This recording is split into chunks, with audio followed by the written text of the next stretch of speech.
If you ask most people in the know about Web3 right now, they're gonna go, oh man, Web3 is changing everything. The internet is gonna be totally different. And in the vast majority of situations, yeah, that's probably true. But for some things in the Web2 space, it already seems like they're just perfectly optimized, don't they? So for instance, e-commerce. From web development to fulfillment and everything in between, it seems like it just can't get much better in the e-commerce world. And if you think that, you might not know all the facts. So today, let's talk about what's happening in the e-commerce space right now, the current state of Web3 e-commerce, and some opportunities that you can take advantage of in the Web3 e-commerce space to really get running here right now. My name is Trent Kennelly. I'm a Web3 marketing strategist, and this is the best place for you to learn about Web3, the metaverse, NFTs, and how to market it all. So if that sounds good to you and you're excited, make sure that you like this video, subscribe to my channel if you're into it, comment to let me know what opportunities are really speaking to you in the Web3 e-commerce space. I would love to know, and let's get started.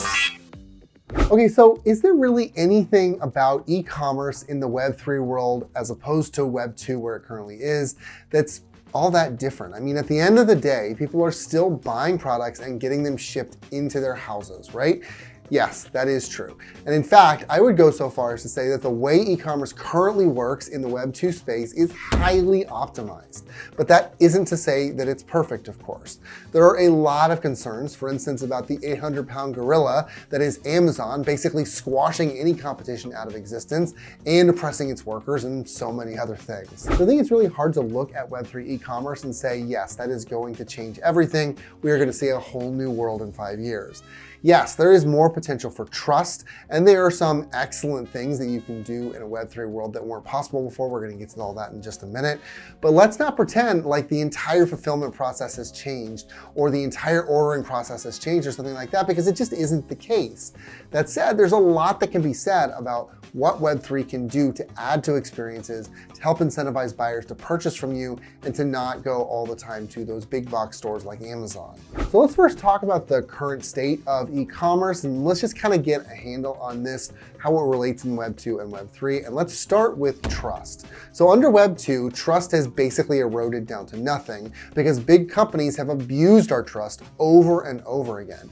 There seem to be new data breaches every single week. It's hard to know who to trust. And those data breaches, along with just a general mistrust that we all seem to have of internet strangers, has basically put a cap on the amount of a big purchase. So people are willing to pay for high-ticket items, $1,000, a couple $1,000. But Web 2 really made us believe, oh, $10 million sales, purchases of houses, these things are gonna happen all the time via Web 2, and it just never really happened. You would be hard pressed to find more than a few examples of that actually happening nowadays. But in Web 3, the decentralized nature of data really makes big online transactions a lot more interesting. So let me get a little more granular here.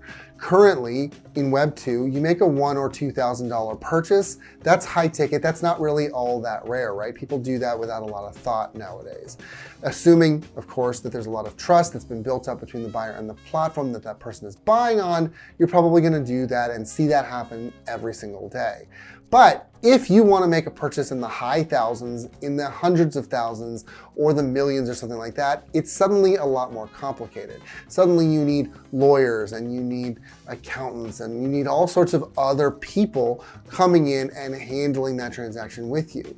And one of the big reasons for that, simply stated, is that we do not trust any platform enough right now to believe that every legal requirement will be carried out without involving those lawyers and accountants and other people. But in Web3 e-commerce spaces, it's much more possible to ensure that there's trust on both sides of the transaction because we're using a more decentralized model. So what that means is that there aren't really any concerns for big data breaches like we've seen on these massive scales during Web 2 with millions of usernames and passwords being hacked and sold in dark web spaces. That's not really going to be a thing anymore. Now, it would be frankly stupid to think that decentralization makes passwords unhackable. That's just not true, okay? We've already seen that that's happened in multiple situations where people have been phished and other things have happened that we can just say definitively that is not true. Also, remember the Titanic was supposed to be unsinkable? That wasn't true either. So let's not think that something is extreme enough that it is unhackable. It's just not ever gonna happen that way. But it does make things a lot harder when you decentralize in this way and you add all these verification requirements. There's a lot more hurdles for someone to jump over if they wanna hack you, okay? And because that security is there for use by anyone, we're gonna see e-commerce adopted in market sectors that were more or less forgotten about in Web 2 because it just wasn't feasible. A great example of this is that recently the first home was sold as an NFT. Now, that doesn't mean that the home vanished into digital space. Obviously not. We are not able to shrink and digitize homes, okay? What it means is that the signing of the paperwork, the validation of the title, inspections, all of that stuff happened via the blockchain rather than in physical paper form. So now the title is recorded properly, but also secured via the blockchain. So that sort of transaction is one that just could not have happened in a Web 2 environment 5 years ago or even 2 years ago. Now, that isn't to say that Web 3 is all sorted and we can wipe our hands and go nuts right now. It's actually still a bit complicated to get involved in Web 3.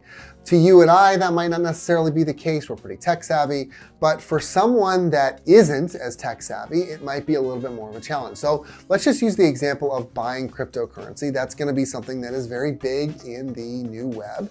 So let's just pretend we are 55 years old, not very tech savvy, and decide to try buying cryptocurrency for the first time. So before you can even do anything else, you go to Coinbase to sign up. That's where you would buy your cryptocurrency. But then you need to go through this very lengthy sign-up process before you can even see what's on the market or even consider what you're purchasing. So you need to provide some basic information, your name, email address, photo of a government-issued ID, all of those things, not too surprising, right? So if you're a financial institution in the United States, you have to provide that information, you have to request that and interact with the government with that stuff, right? But before you can even think about trading as a person on this platform, you need a wallet. What? What's a wallet? What are you talking about? I have one of those in my back pocket. Oh, not that wallet? A digital wallet? I don't know what that means. So figure out how to download a digital wallet. You get through that, then you have to fund the wallet. Doesn't sound like a big deal, right? But some financial institutions don't allow you to directly fund crypto institutions like Coinbase, which means you have to do a wire transfer, which costs money and it costs time, right? There's like 2 or 3 days. And I don't have to tell you that you have a very short attention span with people on the internet, even a 55-year-old that's not very tech savvy, okay? So you go through all of that process and then you still, after all of that, might have to download and install another wallet like MetaMask just to use the funds on different platforms. If you're a 55-year-old that doesn't understand tech very well, this is just never gonna happen. Just forget it. So what that means is that the audience is still a bit limited and not as broad as it's definitely going to be in the future, which means that for those of you that are looking to implement decentralized processes right now, you should probably expect that the adoption velocity, so how quickly this is going to be adopted, is still a bit slow. I mean, it's always kind of this exponential curve where we're kind of probably in the middle of that exponential curve right now. And before too much longer, it will accelerate, but we're not there yet, okay? So Web3 is already providing really interesting opportunities, but because it's in the middle of that curve, it just really hasn't hit its stride yet. So what I would suggest is that you start to incorporate this now to see huge gains in the future, but not necessarily to see those huge gains now. Really, you're just kind of future-proofing your business and being ready when it's time for people to really start to adopt this. Great, so what are the opportunities that we can take advantage of right now to capture this audience and also to future-proof our business? The first and probably the most obvious is just to open your current site up to cryptocurrency transactions. So I just mentioned this, but crypto is a big part of Web3, not just as a currency that can be used across borders. It's also the first widespread use of blockchain technology, and it's the most widely adopted at this moment. So regardless of where regulation goes from this point, whether crypto is going to be regulated, which is probably likely to happen, honestly, or not, it's still going to be a part of our reality. Cryptocurrency is going to be a big part of the internet going forward, and we need to adopt that as soon as possible. Which begs the question, which cryptos should you allow? I mean, there are hundreds, right? How could you possibly pick? For now, I would strongly suggest 2 to 3 absolute max, and I'd go with some of the more well-known ones just for some more stability. So I would probably pick Bitcoin, Ethereum, and Solana, but it kind of is up to you and your business. But what you want is more than one because it diversifies payments a little bit more across those blockchains. Because remember, these are currencies and they fluctuate against other currencies, against USD or the euro or whatever, which means that if one of these currencies suddenly crashes, you want to be able to adapt with other currencies that are already in your back pocket. Another opportunity is to blend physical and digital environments. So I've talked about this a lot in this video, but what we're talking about here is selling real items in fully immersive digital environments. So for instance, you go to a store in Decentraland that sells clothing. So let's use H&M as an example, though I have no idea if they have a Decentraland store or not, I don't know. You flip through the offerings and you find something that you like. Now you can buy an NFT of that piece of clothing that's going to also allow you to pick up that same piece in the real world at a physical H&M. This is all using a program called Boson Protocol. That is the kind of blending that's possible. Now, obviously having to go there and pick it up on your own, that's not like the ideal implementation. You would rather have it get shipped to you, but we're just kind of getting started here, right? So just having this possibility here is a pretty big deal that hasn't been done before. NFT memberships is another enormous opportunity. So in this scenario, someone would buy a membership as an NFT, and then from that point forward, that NFT membership is tied to them. So think, for instance, of a club card at Costco. You have to sign up and then it's your club card. You pay for it, you own it. Theoretically, nobody else can use it. And this has already been put into action with NFTs. So for example, Gary Vee has opened a restaurant in New York City called the Flyfish Club.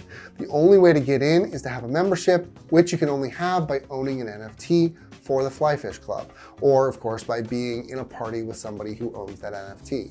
There is no losing the NFT. It's tied to the digital wallet, and you can use that digital wallet anywhere you go with this Flyfish Club NFT kind of in your back pocket as one of the things that you have. So as long as you don't lose the wallet login info, you're never gonna lose access to this NFT. And finally, let's talk about proof of ownership and warranties. So in the current Web2 world, you have to hold onto your receipts and warranty cards for products for dear life if you want to return a product or take advantage of the warranty in some way or whatever. But in the Web3 world, based on blockchain tech, that sort of data can much more easily move with products. This could either mean that there's an NFT that follows the product itself, recording every change in ownership or repair or whatever on a blockchain, or it can mean that you hold the NFT in your wallet for the product so that when it eventually needs those things, you never have to fish through a bunch of paper to find what you're looking for. It's just there on your phone. It's just there kind of in your back pocket at all times. So why do we care about this from an e-commerce sales perspective? Well, customer service. If your customer service sucks, your business sucks. Because if people are not satisfied talking to someone in your business, they're more than likely never going to return or never buy from you in the first place. So there you go. Hopefully I was able to kind of help you out to find some guidance on how to prep for Web3 in the e-commerce world. I think that, there's a lot that Web2 already does really, really well, but Web3 is just going to add to that and really enhance things quite a bit. So let me know what you think about these ideas. If you have others, I would love to hear them. Please just shoot them down in the comments and we will spitball them right there. Otherwise, make sure you like this video, subscribe to my channel if you're into it, and I will catch you in the next one.